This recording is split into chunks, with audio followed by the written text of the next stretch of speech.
Students, अब हम next digestive system के डिस्टर्बेंस की बात करते हैं, दैट इज़ डिस्पेप्सिया। ऑल्दो कि कोई डिसऑर्डर नहीं है बल्कि डिफरेंट डिसऑर्डर का एक सिम्टम हो सकते हैं। तो डिस्पेप्सिया में इनकम्प्लीट या इनपरफेक्ट डाइजेशन हो जाती है फूड की। इसको उर्दू में बदहज़मी कहा जाता है। बदहज़मी में आपके अपर एब्डोमिनल एरिया में आपको पेन फील हो रहा होता है, आपका दिल ख़राब हो रहा होता है, या आपको अजीब तरह के अजीब टेस्ट के डिकार आ रहे होते हैं। तो डिस्पेप्सिया के सिम्टम्स में एक है ब्लॉटिंग, मतलब कि आपको फीलिंग ऑफ फुलनेस आए, आपको ऐसा लगे कि आपका स्टमक भरा हुआ है, आपको मज़ीद कुछ नहीं खाना चाहिए। डिस्कम्फर्ट, और वो भी स्पेशली अपर एब्डोमिनल वाले एरिया में। नोज़िया स्टार्ट हो जाता है, मतलब कि आपका दिल ख़राब होना स्टार्ट हो जाता है, और बर्पिंग हो रही होती है, डिकार आ रहे होते हैं। तो अब हम इसकी इटियोलॉजी की बात करते हैं।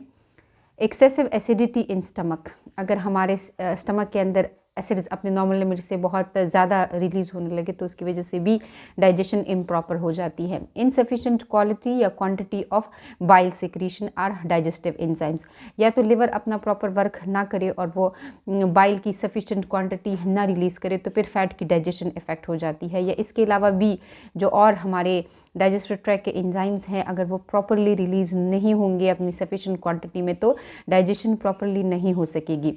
फॉल्टी या improper work of stomach or intestines, heavy smoking, diet rich in fats and cholesterol, less movement या वॉक एक्सेट्रा। अगर हम खाना खा लेंगे और उसके फ़ौरन बाद लेट जाएंगे या इनएक्टिव हो जाएंगे, वॉक नहीं करेंगे, तो उसकी वजह से भी हमारे ग्राइंडिंग एक्शंस प्रॉपरली नहीं हो सकेगी, या जो पेरिस्टाल्टिक मूवमेंट है वो प्रॉपरली नहीं हो सकेगी। तो आफ्टर मील अगर हम वॉक नहीं करेंगे तो ये भी एक डिस्पेप्सिया के लिए रिस्पॉन्सिबल फैक्टर हो सकता है। Psychological conditions like tension, depression, anxiety, fear and fright, ये ऐसी साइकोलॉजिकल कंडीशंस होती है जिसके लिए डिफरेंट हार्मोन्स रिस्पॉन्सिबल होते हैं, डिफरेंट न्यूरोट्रांसमीटर्स रिलीज़ हो रहे होते हैं। तो फिर यही केमिकल्स हमारी बॉडी के अंदर आकर रिलीज़ होकर हमारे इंडाइजेस्टिव सिक्रीशंस के साथ इंटरफेरेंस कर रहे होते हैं, जिसकी वजह से डाइजेशन डिस्टर्ब हो जाती है। तो ये हमने एटियोलॉजी की बात की। अब प्रिवेंशन को डिस्कस करते हैं। Avoid food that worsen symptoms, sometime ऐसा होता है कि आप कोई पर्टिकुलर फूड खा लो तो उसके रिजल्ट में भी आपको डिस्पेप्सिया के सिम्टम्स अपेयर हो जाते हैं, क्योंकि आप उस पर्टिकुलर फूड के लिए एलर्जिक होते हैं। तो जैसे ही वो फूड आपकी बॉडी के अंदर जाती है तो एलर्जिक रिएक्शंस स्टार्ट हो जाते हैं और जो डाइजेशन है तो वो डिस्टर्ब हो जाती है। तो ऐसे फूड को एवॉइड करना चाहिए। Stop smoking, weight reduction, small meals थोड़ा कर खाना चाहिए, क्योंकि जो स्टमक है उसको अपनी प्रॉपर ग्राइंडिंग के लिए टाइम मिल सके, वो अच्छे तरीके से फूड को क्रश कर सके, चर्निंग मूवमेंट उसकी प्रॉपरली हो सके। Avoid alcohol, tea, fatty foods, heavy lifting, bending specially after meal. जब आप खाना खा ले तो फिर हैवी चीज़ों को उठाने से एवॉइड करें, या अपनी बॉडी की पोजीशन को इस तरह ना रखें कि वो बेंड हो, क्योंकि इससे हमारे डाइजेस्टिव सिस्टम पर प्रेशर पड़ सकता है, इससे हमारी पेरिस्टाल्टिक मूवमेंट इफेक्ट हो सकती है, जिसकी वजह से डाइजेशन इफेक्ट्स हो सकती हैं। एंड लेट नाइट मील्स को अवॉइड करना चाहिए to reduce reflux during sleep, क्योंकि जब हम सो जाते हैं तो उस दौरान में हमारी बॉडी की पोजीशन कुछ इस किस्म की हो जाती है कि हमारे स्टमक का एसिड वापस एसोफेगस के अंदर आ सकता है। तो फिर ये एसोफेगस वाले एरिया में बर्निंग कॉज कर देता है, जो कि हार्ट बर्न वाला रिफ्लेक्स दे रहा होता है। तो इसी हार्ट बर्न वाले रिफ्लेक्स से बचने के लिए जो हैवी मील है उसको अवॉइड करना चाहिए अपने डिनर में, या खाना खाने के बाद हम इनएक्टिव नहीं होना चाहिए। तो ये हमने प्रिवेंशन की बात कर ली। अब हम इस डिस्पेप्सिया की ट्रीटमेंट को डिस्कस करते हैं।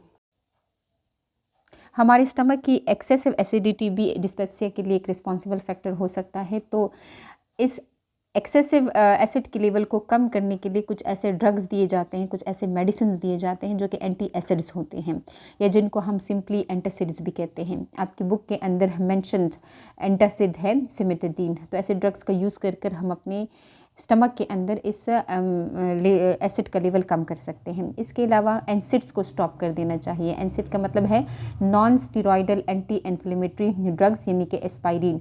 क्योंकि अगर हम एस्पाइरिन का केमिकल नेम ही देख ले, जो है एसिटाइल सैलिसाइक्लिक एसिड, तो बजाते खुद ये एसिड है, तो इसकी वजह से हमारी स्टमक की एसिडिटी मज़ीद बढ़ सकती है, इसलिए एस्पाइरिन का यूज़ नहीं करना चाहिए।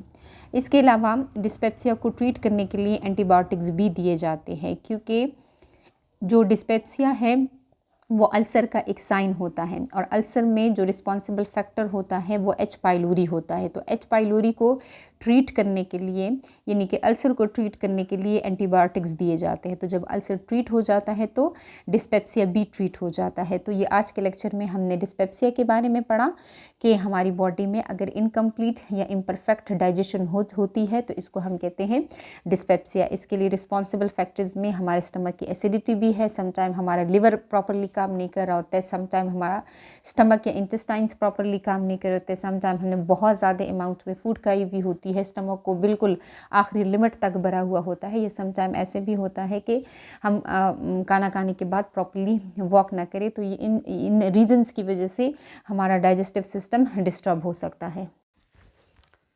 अब हम डाइजेस्टिव सिस्टम के नेक्स्ट डिसऑर्डर को डिस्कस करते हैं, जो कि एक मेजर ग्लोबल प्रॉब्लम भी है, और वो है obesity, a condition in which a person becomes overweight due to the excessive amount of body fats. अगर हम जो फूड ले रहे हैं, अगर वो हमें इतने ज़्यादा अमाउंट में कैलोरीज प्रोवाइड कर रहा है जो कि हमारी बॉडी डिमांड से बहुत ज़्यादा है, तो वो एक्सेसिव अमाउंट में फूड हमारी बॉडी के अंदर फैट्स की सूरत में स्टोर हो जाता है, और इस कंडीशन को हम ओबेसिटी कहते हैं, और उस पर्सन को हम ओबीस बोलते हैं। अब हम ओबेसिटी की एटियोलॉजी की बात करते हैं। Excessive intake of food and lace use of energy, बहुत लार्ज क्वांटिटी में फ़ूड को यूज़ करना और उस फूड से हासिल होने वाली एनर्जी को कम यूज़ करना, ये इस ओबेसिटी के लिए मेजर रिस्पॉन्सिबल फैक्टर हो सकता है।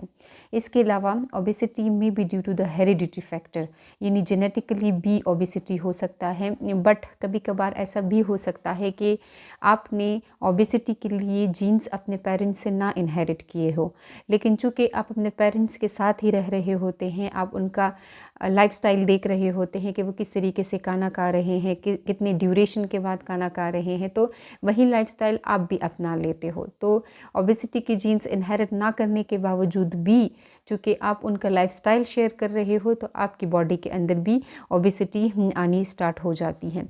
इसके अलावा increased intake of fatty foods and cholesterol rich foods, जब हम बहुत ज़्यादा ऑयली सब्सटेंसेस का यूज़ करना स्टार्ट कर देते हैं तो ये भी ओबेसिटी कॉज कर देते हैं। Excessive use of fast food, in fast foods के अंदर स्टेरॉइड्स पाए जाते हैं, इन फास्ट फूड के अंदर बहुत लार्ज क्वांटिटी में फैट्स पाए जाते हैं, तो बंदा इससे ओबीस हो सकता है। इसके अलावा कुछ हार्मोन्स ऐसे हैं कि जिनका लेवल अगर हमारी बॉडी में इंक्रीज़ या डिक्रीज़ हो जाता है, अगर वो इम्बैलेंस हो जाते हैं तो वो भी ओबेसिटी कॉज कर सकते हैं। इनमें से एक है थायराइड हार्मोन।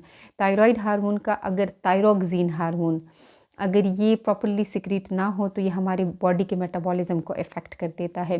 फिर हमारी बॉडी ग्लूकोज को ये नहीं बर्न कर पाती है और वो ग्लूकोज फैट्स की सूरत में हमारी बॉडी के अंदर स्टोर हो जाते हैं। इसी तरीके से पिट्यूटरी ग्लैंड के भी डिफरेंट हार्मोन्स हैं जो कि ओबेसिटी कॉज करते हैं। जिस तरीके से ग्रोथ हार्मोन अगर बहुत ज़्यादा अमाउंट में रिलीज़ होता है तो ये हमारी एपिटाइट को बढ़ा देता है। इसी तरीके से एड्रीनल ग्लैंड भी ओबेसिटी कॉज कर सकते हैं अगर उसका एक पर्टिकुलर हार्मोन है जिसको हम कहते हैं कॉर्टिसोल अगर बहुत ज़्यादा अमाउंट में रिलीज़ होने लगे। वैसे कॉर्टिसोल को स्ट्रेस हार्मोन भी कहा जाता है, ये स्ट्रेस की कंडीशन में भी रिलीज़ हो रहा होता है।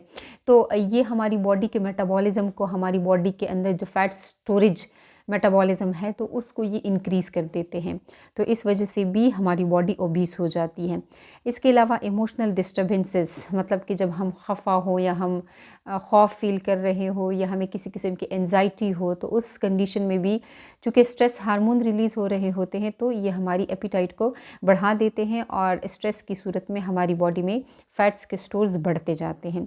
इसके अलावा स्टेरॉइडल ड्रग्स को यूज़ करना भी हमारी बॉडी में फ़ैट स्टोर्स को बढ़ाने के लिए रिस्पॉन्सिबल हो सकता है। प्रेगनेंसी के बाद भी फीमेल अपना जो वेट है तो वो अच्छा खासा गेन कर लेती है, तो ये कुछ रिस्पॉन्सिबल हम फैक्टर्स है ओबेसिटी के लिए। इसके अलावा अगर आपका सेडेंटरी लाइफस्टाइल है, अगर आपका लाइफस्टाइल ज़्यादातर इनएक्टिव है, आप ज़्यादा चलते फिरते नहीं हैं, तो उसकी वजह से भी आप ओबीस हो सकते हैं। अब यहाँ पर हम ओबेसिटी की प्रिवेंशन की बात करते हैं। ओबेसिटी को हम किस तरीके से प्रिवेंट कर सकते हैं। Food should be taken according to the energy intake and energy expenditure. आप इतना ही फूड ले जिसकी एनर्जी को आप अच्छे तरीके से बर्न कर सके, जिसकी एनर्जी को आप अच्छे तरीके से यूटिलाइज़ कर सके। डाइट को कंट्रोल करना चाहिए। इसके अलावा जो फैटी फूड्स हैं उनको अवॉइड करना चाहिए। Don't eat too much at a time. बहुत ज़्यादा अमाउंट में फूड नहीं यूटिलाइज़ करना चाहिए। रेगुलर एक्सरसाइज, प्रॉपर एक्सरसाइज करनी चाहिए ताकि वो जो फूड है वो प्रॉपरली डाइजेस्ट हो सके, आपकी एनर्जी प्रॉपरली बर्न हो सके और हम जो फैट स्टोर्स हैं वो जो हमारा ग्लूकोज है वो फैट्स में ना स्टोर हो सके, कन्वर्ट ना हो सके और फैट्स में ना स्टोर हो सके। तो ये हमने प्रिवेंशन की बात कर ली।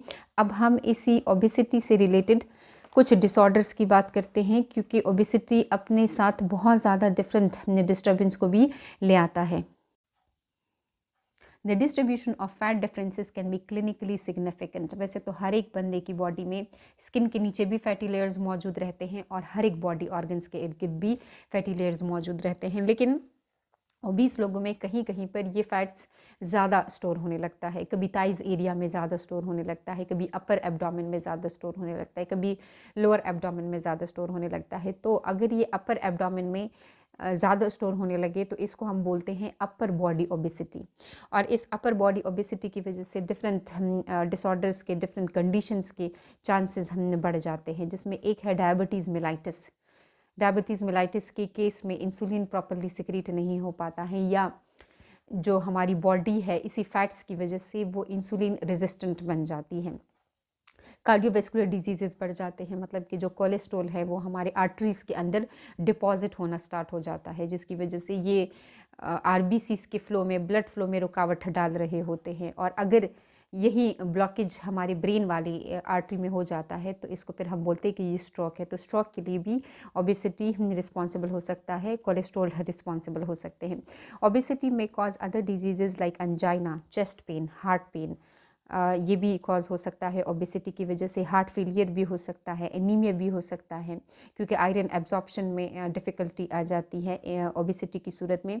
आर्थराइटिस, मतलब कि जो जॉइंट्स हैं वहाँ पर इन्फ्लेमेशन हो जाती हैं, और ये ज़्यादातर हमारे नी जॉइंट्स में हो जाता है। तो इन्फ्लेमेशन की वजह से फिर वहाँ के बोन्स आपस में रगड़ का रहे होते हैं। नी जॉइंट्स में इसलिए हो जाता है क्योंकि नी जॉइंट्स ने हमारी पूरी की पूरी बॉडी वेट को बर्दाश्त किया हुआ होता है। तो अगर ये वेट ज़्यादा हो जाता है तो इफ़ेक्ट होने वाले जॉइंट्स नी जॉइंट्स ही होते हैं, वहाँ पर आर्थराइटिस कॉज हो जाती है। तो इसी तरीके से ओबेसिटी हमारी लाइफ एक्सपेक्टेंसी को, हमारी एज को कम कर देता है। तो ये हमने ओबेसिटी को डिस्कस कर लिया कि अगर हम बहुत ज़्यादा खाना खाएंगे और एनर्जी को नहीं यूटिलाइज़ करेंगे तो वही फूड हमारी बॉडी के अंदर फैट्स की सूरत में स्टोर हो जाएगा। और ये ओबेसिटी डिफरेंट तरह के और डिजीज़ को भी अपने साथ लाने के लिए रिस्पॉन्सिबल होता है।